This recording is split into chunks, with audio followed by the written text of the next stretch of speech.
সম্মানিত হাজিরিন, আমরা সকলে খামোশায় বসে যাই।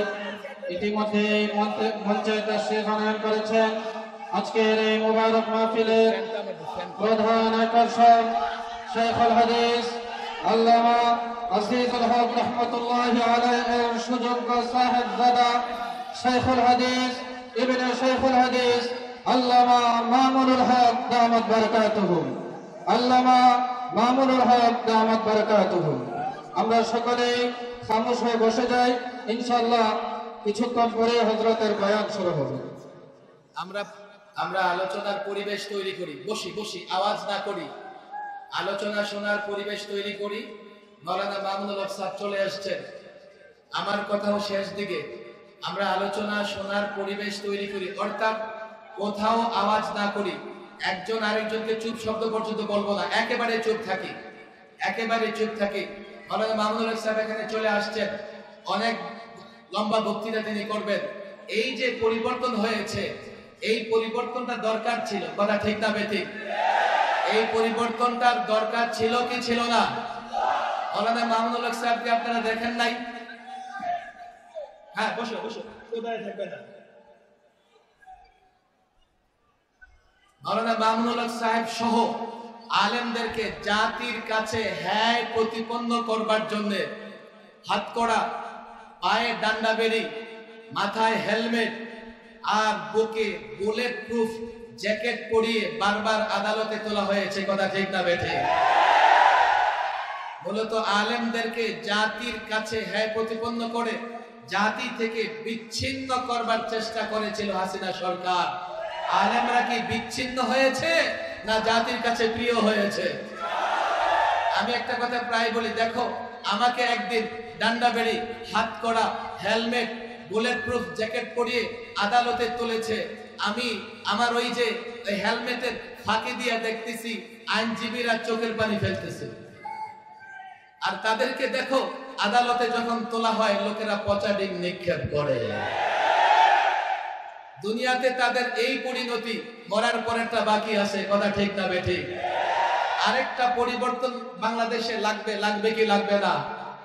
সেই পরিবর্তনের আগে একটা লক্ষ্য ঠিক করতে হবে। সেটা কি? সেই পরিবর্তনের পরে আমরা রাসূলুল্লাহর আদর্শ প্রতিষ্ঠা করব, আমরা কোরআন সুন্নাহ প্রতিষ্ঠা করব। এই ছাত্র জনতা, এই যুবকরা ভালো করে শোনো, আমরা যদি টার্গেট ফিক্সড করতে পারি এবং সেই পরিবর্তনের আগে জাতির যুবকরে ইসলাম বুঝাইতে পারি, জাতির কৃষককে ইসলাম বুঝাইতে পারি, জাতির ব্যবসায়ীকে ইসলাম বুঝাতে পারি, জাতির আইন শৃঙ্খলায় নিয়োজিত যারা তাদেরকে ইসলাম বুঝাতে পারি। আমি তো ক্লিয়ার বলি, পৃথিবীতে কোনো শিক্ষিত থাকলে আমার সামনে আসো, আমি স্পষ্ট বলি, ইসলাম শান্তির ধর্ম, ইসলাম ন্যায়ের ধর্ম, ইসলাম ইনসাফের ধর্ম, ইসলাম মানবাধিকারের ধর্ম, ইসলাম বিজয়ের ধর্ম। আল্লাহর কসম করে বলি, ইসলামে কোনো বৈষম্য নাই, ইসলামে কোনো অশান্তি নাই, ইসলামে কোনো পরাজয় নাই। ন্যায়ের ধর্ম, ইনসাফের ধর্ম, মানবাধিকারের ধর্ম ইসলাম। এ কথা যদি জাতিকে বুঝাতে পারো, এ কথা যদি জাতির ব্যবসায়ীকে বুঝাতে পারো, আল্লাহর কসম ব্যবসা করো, ইসলাম মেনে করলে দুনিয়াতেও কল্যাণ, আখিরাতেও কল্যাণ। চাকরি করো, দুনিয়াতে কল্যাণ, আখিরাতে কল্যাণ। রাজনীতি করতে চাও, করো। আল্লাহর কসম করে বলি, ইসলাম মেনে যদি রাজনীতি করো, ইসলাম মেনে যদি রাষ্ট্র চালাও, এই 53 বছরের বাংলাদেশে আমরা দেখেছি যারাই ক্ষমতায় এসেছে, যারাই রাজনীতি করেছে, কেউ ভারতের গোলামি করেছে, কেউ পশ্চিমাদের গোলামি করেছে। আল্লাহর কসম 53 বছর নয়, 1000 বছর, 56,000 বর্গ মাইলের বাংলাদেশ নয়, অর্ধ পৃথিবী আমরা, আমাদের পূর্বপুরুষ মুসলমান শাসকরা অর্ধ পৃথিবী শাসন করেছে। মুসলিমরা যখন শাসন করেছে, গোটা পৃথিবী নত জাদু থেকেছে। এই বাংলাদেশের যুবক গ্যারান্টি দিয়ে বলে যায়, ইসলাম ধরো, ইসলাম মানো, ইসলাম মানে যদি রাজনীতি করতে পারো, 56,000 বর্গ মাইলের বাংলাদেশ নয়, গোটা পৃথিবীর নেতৃত্ব দিতে পারবে। ওই ইসলাম প্রতিষ্ঠার জন্য আরেকটা পরিবর্তন লাগবে। এবারের পরিবর্তনে 2000 ছাত্র জনতা রক্ত দিয়েছে।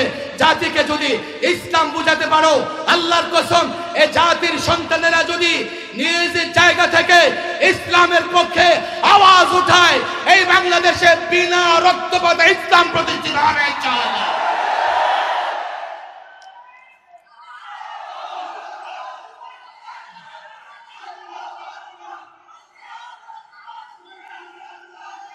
হাফিজি হুজুরের পথ ধরে, শাইখুল হাদিস আল্লামা আজিজুল হক রাহিমাহুল্লাহর পথ ধরে, আল্লামা মুফতি আমিন রাহিমাহুল্লাহর পথ ধরে আমরা যদি পরিকল্পিত একটা অভ্যুত্থানের দিকে দাবিত হতে চাই, আমরা যদি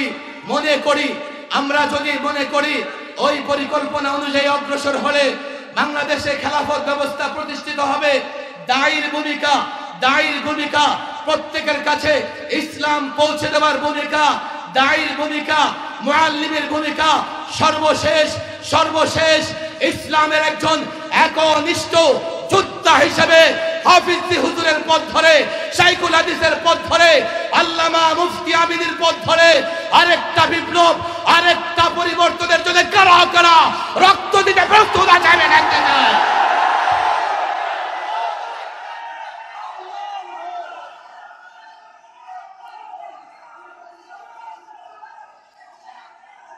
আল্লাহ তাবারক ওয়া তাআলা আমাদের আকাঙ্ক্ষা, আমাদের এই ইচ্ছাকে কবুল আর মঞ্জুর করে দিন।